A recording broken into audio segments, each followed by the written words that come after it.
Hai semuanya, bantu support kami ya dengan cara like, share, and subscribe. Dan jangan lupa tekan tombol notifikasinya ya, agar kamu bisa update video-video selanjutnya. Assalamualaikum warahmatullahi wabarakatuh. Apa kabar ayah bunda? Semoga kita semua selalu diberi kesehatan dan perlindungan oleh Allah Subhanahu wa Ta'ala. Amin amin ya robbal alamin. Perkenalkan, saya Ustazah Ririn. Saya akan mendampingi kegiatan belajar hari ini. Agar mendapatkan keberkahan dari Allah, sebelum kita mulai kegiatan hari ini, maka marilah sama-sama kita membaca basmalah. Bismillahirrohmanirrohim. Ayah dan bunda, pada kesempatan kali ini bersama saya Ustazah Ririn, kita akan belajar mengenai integrasi pelajaran IPS dan pelajaran PPKN. Materi yang akan saya sampaikan adalah tentang kerjasama. Kerjasama dilakukan untuk meningkatkan persatuan dan kesatuan yang terkait dengan keanekaragaman budaya bangsa di Indonesia. Nabi Muhammad Shallallahu Alaihi Wasallam bersabda, "Mukmin yang satu dengan yang lainnya bagaikan sebuah bangunan yang saling memperkuat antara sebagian dengan sebagian lainnya." Rasulullah Shallallahu Alaihi Wasallam berkata, sambil memasukkan jari-jari tangan ke sela-sela jari lainnya. Hadis riwayat Bukhari dan Muslim.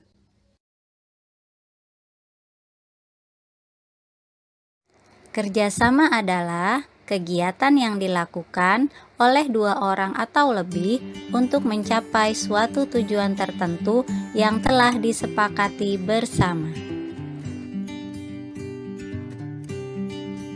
Kerjasama dapat dilakukan dimanapun kita berada. Berikut adalah contoh kerjasama yang dapat dilakukan di rumah, di sekolah, dan di lingkungan masyarakat.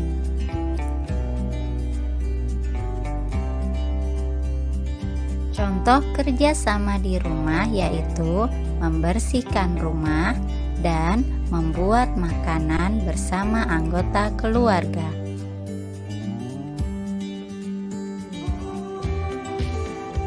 Contoh kerjasama di sekolah yaitu piket kelas dan kerja kelompok.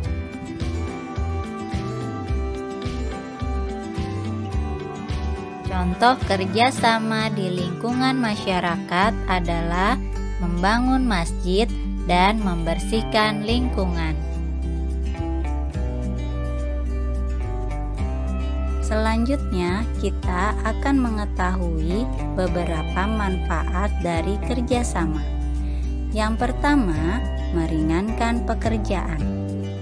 Yang kedua, membuat pekerjaan menjadi cepat selesai.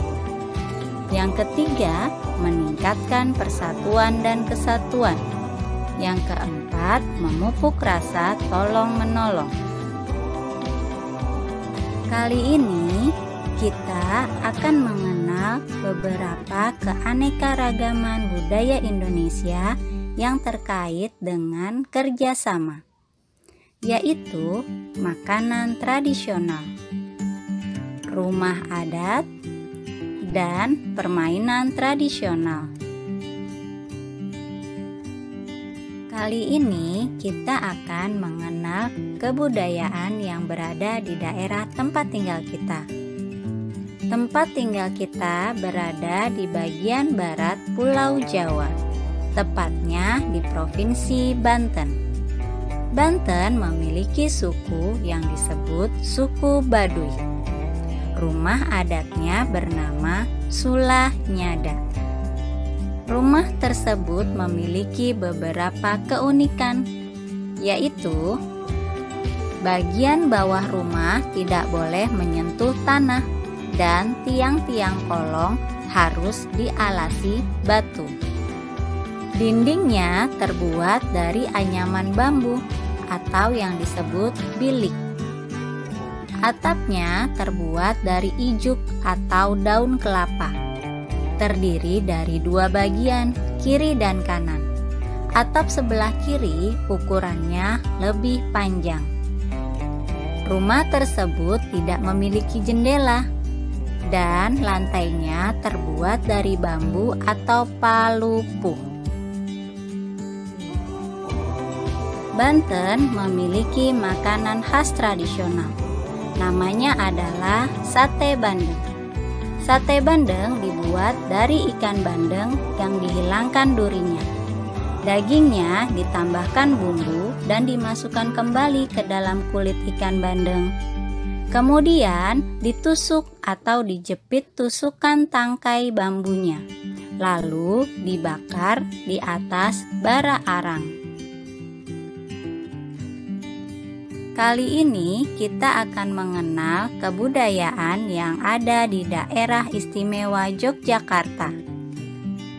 Yogyakarta memiliki suku yang disebut suku Jawa.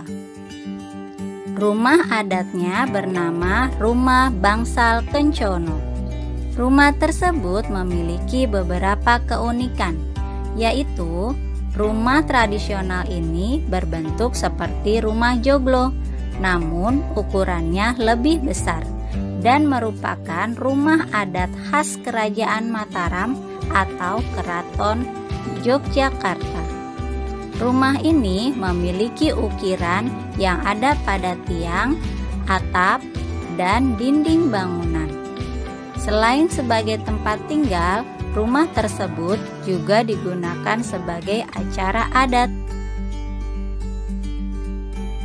Daerah Istimewa Yogyakarta memiliki makanan tradisional yang disebut gudeg.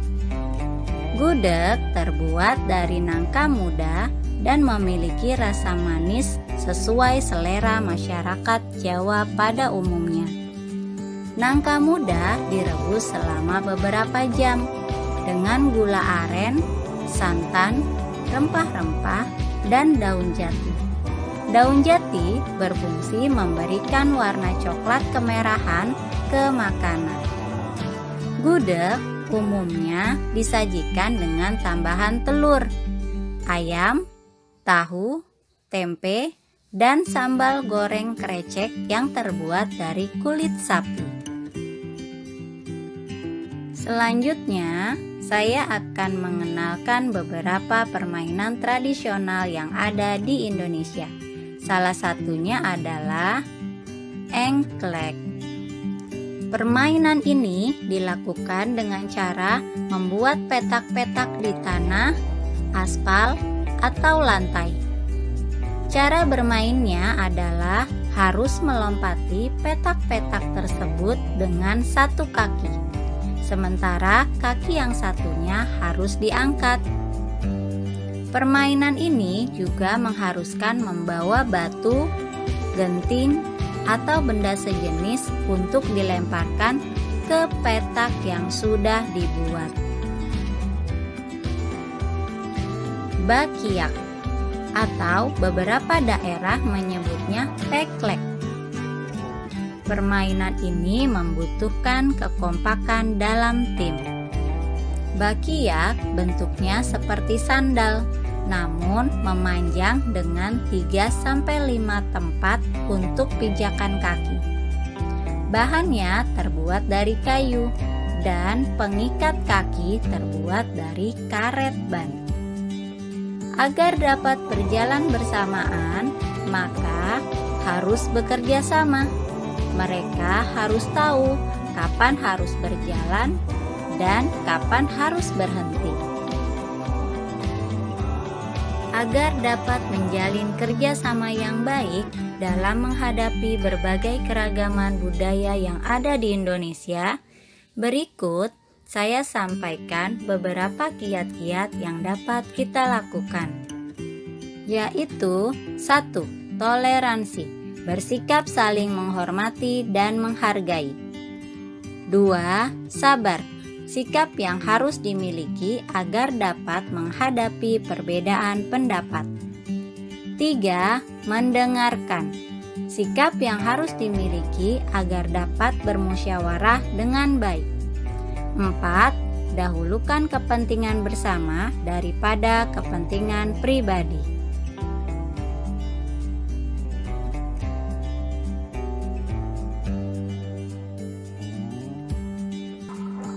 Demikian informasi yang dapat saya sampaikan hari ini. Semoga apa yang saya sampaikan hari ini dapat bermanfaat bagi kita semua. Amin amin ya robbal alamin. Kita akhiri kegiatan belajar kita hari ini dengan sama-sama mengucap hamdalah. Alhamdulillahirabbil alamin. Terima kasih Ayah Bunda atas perhatiannya. Mohon maaf lahir dan batin. Saya akhiri, wabillahi taufiq wal hidayah. Wassalamualaikum warahmatullahi wabarakatuh.